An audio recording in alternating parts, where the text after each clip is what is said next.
So here at Coronet Peak, part of our guiding principles is kaitiakitanga, which is guardianship of this land, or this playground that we love to enjoy in the winter. Every summer we try to modify the terrain to make it safer and make it more accessible for more people.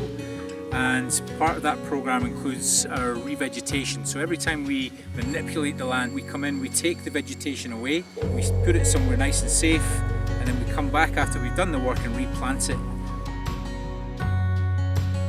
So every year in springtime we'll come up to the mountain, we'll take the seeds off the tussocks and we'll send these seeds down to a nursery down south that will help to then propagate these seeds and send them back to us as 7 centimetre grown tussocks ready to plant.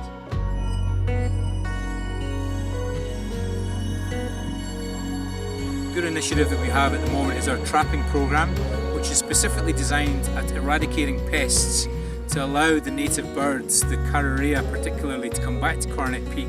Well, what I do is every sort of 3 to 4 weeks I go around all of our traps. At the moment we've got 65 in total around the perimeter of the ski area, right down the road to Skipper's Saddle. I go around there and check the baits, check what condition they're in, check the traps as well, reset them and put some new bait in there as well.